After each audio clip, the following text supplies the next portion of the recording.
Hero उसे ऐसे सपने दिखाता है कि दिनेश ज्यादा पैसे कमाने के लालच में उनके साथ जुआ खेलने लग जाता है। कल मैंने 1000 रुपए लगाकर 2000 कमाए थे। ऐसा करता हूँ, आज ठेले की सारी कमाई ही लगा देता हूँ। एक दिन में डबल कमाई हो जाएगी। धीरे धीरे दिनेश को जुए के साथ साथ शराब की लत भी लग जाती है। शराब की लत उसे ऐसी लगती है कि उसका अपने काम में मन ही नहीं लगता और वो ठेले पर खड़ा होकर भी शराब के नशे में डोलता रहता है। भैया एक प्लेट लगाना तो।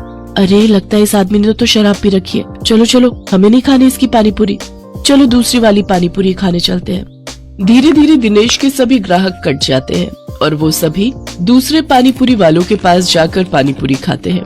ये देख भोला और राजू बहुत खुश होते हैं। देखा भोला, अपनी चाल कामयाब हो गई ना।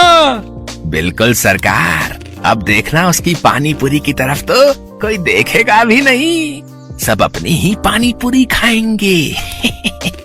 कुछ दिन ऐसे ही बीतते जाते हैं। अपने धंधे को मंदा देख दिनेश शराब और जुए की लत में और डूब जाता है और उसका बचा खुचा धंधा भी चौपट हो जाता है। ये सब देख संध्या और बंटू बहुत दुखी होते हैं। फिर बंटू अपनी माँ से कहता है, माँ अब तो मैं कभी भी ठीक नहीं हो पाऊंगा ना। पापा तो अब सारे पैसे शराब और जुए में ही उड़ा देते हैं। तू परेशान मत हो मेरे लाल, बस ऊपर वाले पर भरोसा रख, एक दिन सब कुछ ठीक हो जाएगा। सारा दिन नशे में धुत रहने और धंधा चौपट होने के कारण दिनेश के घर में खाने पीने के भी लाले पड़ जाते हैं। माँ अब तो घर में खाने के लिए भी कुछ नहीं बचा। अब तो लगता है भूख से ही हम सब मर जाएंगे। ऐसा नहीं कहते मेरे बच्चे, सुख दुख तो जीवन का हिस्सा है। आज बुरा वक्त आया है, कल अच्छा वक्त भी आएगा। ऐसे ही कुछ समय और बीत जाता है। फिर एक दिन उस बाजार में एक आदमी आता है जो सबको पर्चे बांट रहा होता है। तभी वो दिनेश के ठेले पर आता है। अरे सुनो भाई, पेप्सी पानीपुरी वाले, हमारे सेठ मंगल राम चाट भंडार वाले की तरफ से एक प्रतियोगिता होने जा रही है जिसमें सभी चाट वालों के बीच कंपटीशन होगा। जो भी इस प्रतियोगिता को जीतेगा उसे पूरे 5 लाख इनाम और साथ ही हमारे मशहूर मंगल राम चाट भंडार वाले बाजार में। श्याम एक बहुत ही गरीब मछुआरा था।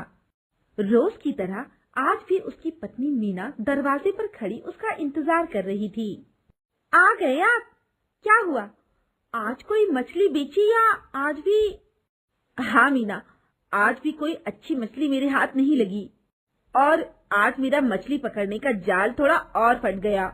नए जाल खरीदने के पैसे तो छोड़ो, अब तो खाने के भी पैसे नहीं हैं। लगता है अब तो भूखा ही सोना पड़ेगा। उसकी चिंता आप मत कीजिए, मैं आज कुसुम बहन जी के साथ मिलकर जाल बेचने गई थी। 1 हफ्ते की गुजारे के पैसे हैं हमारे पास। आप तो बस काम पर ध्यान दीजिए, धीरे धीरे सब हो जाएगा। अब चलिए खाना खाते हैं।